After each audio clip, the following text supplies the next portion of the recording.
शिव महापुराण जी की कथा के क्रम में आज शिव महापुराण जी की उमा संहिता का आज 38वां अध्याय। इस अध्याय का नाम है सत्यव्रत त्रिशंकु और सगर की उत्पत्ति का वर्णन।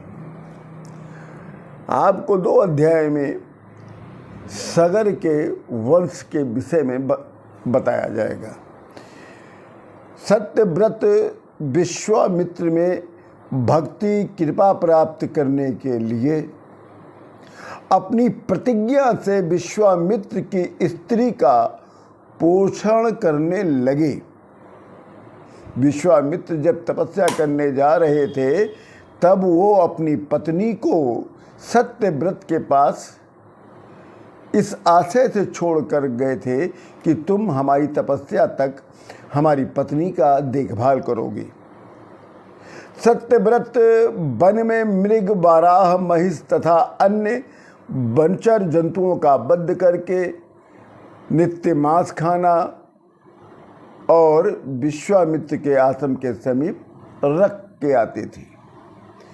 इधर त्रयारूणी के वन चले जाने पर उनके तीर्थ पृथ्वीराज तथा अंतःपुर की रक्षा उनके याज्य और उपाध्यक्ष होने से स्वयं वशिष्ठ जी करने लगे। पिता के द्वारा राज्य से अपने पुत्र सत्यव्रत के निकाले जाने पर वशिष्ठ ने मना नहीं किया, जो उसका भी एक कारण था। यद्यपि पाणी ग्रहण क्रिया की समाप्ति सप्तपदी पर होती है, जबकि वशिष्ठ ने सोचा कि ऐसा करने से इसके उपांशु व्रत भी हो जाएगा और पिता भी प्रसन्न हो जाएंगे और इससे कुल की निष्कृति हो जाएगी। इसलिए पिता के द्वारा परित्याग करने पर भी वशिष्ठ ने उन्हें मना नहीं किया। उन्होंने सोचा कि उपांशु का व्रत पूर्ण हो जाने पर मैं स्वयं उसका अभिषेक करूंगा। इसलिए उस समय मुनि भी कुछ नहीं बोले। उस बलि ने इस प्रकार 12 वर्ष तक उस दीक्षा को धारण किया। एक समय जब उसे कहीं से भी मांस नहीं मिला, तब उसने महात्मा वशिष्ठ की गौ को देखा, अर्थात गाय को देखा, जो संपूर्ण कामनाओं को पूर्ण करने वाली गाय थी। उस चांडाल धर्म को प्राप्त होने के कारण उस राजा ने वशिष्ठ की गाय को ही मार दिया और उसका मांस स्वयं खा गया और विश्वामित्र के आत्मजप को भी खिलाया।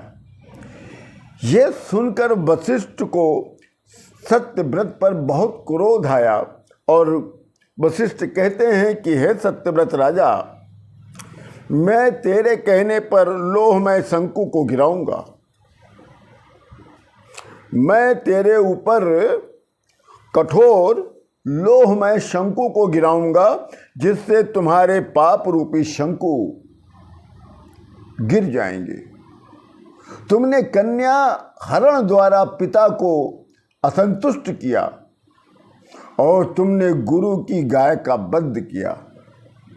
बिना देवता बिना पितर को दिए अपेक्षित मांस का भोजन किया। इस प्रकार तुमने 3 प्रकार के अपराध किए। इससे तुम्हारा नाम राजन आज से त्रिशंकु होगा। वशिष्ठ के इतना कहते ही वो शंकु वाला हो गया। जब विश्वामित्र तपस्या करके अपने आश्रम आए और स्त्री के भरण पोषण के बाद के आए, तब त्रिशंकु को वर मांगने को उन्होंने कहा। वो बहुत प्रसन्न हो गए थे विश्वामित्र कि हमारी तपस्या के समय सत्यव्रत जो इस समय त्रिशंकु हो गया है, वो हमारी पत्नी का देखभाल कर रहा है। इसलिए वो प्रसन्न होकर सत्यव्रत से अर्थात त्रिशंकु से वरदान मांगने को कहा। जब द्वादश वार्षिक अनावृष्टि का भय दूर होगा तो विश्वामित्र ने पितृराज्य पर बैठाकर त्रिशंकु को यज्ञ कराया और उसको सशरीर स्वर्ग में भेज दिया। सत्यव्रत की पत्नी का नाम था सत्यरथा। सत्यव्रत और सत्यरथा से हरिश्चंद्र का जन्म हुआ। इसलिए राजा हरिश्चंद्र त्रैशंक को भी कहा जाता है। हरिश्चंद्र राजसू यज्ञ के कर्ता और धर्ता हुए और बाद में वो चक्रवर्ती राजा कहलाए। हरिश्चंद्र को रोहित नामक पुत्र उत्पन्न हुआ। रोहित के वृक और वृक से बाहुक नाम का पुत्र जन्म हुआ और है वंश के तालजंग राजाओं ने उस बाहु को युद्ध में हरा दिया और वो धर्मशील राजा फिर अरण्य चला गया अर्थात वन में चला गया। वहीं पर विष सहित बाहु के पुत्र का जन्म हुआ। शर के साथ जन्म लेने से उसे सगर कहते हैं। सगर का जन्म आप लोग सुनिए। सगर की पूरी इसके बाद भी दूसरे अध्याय में बहुत बढ़िया वर्णन आने वाला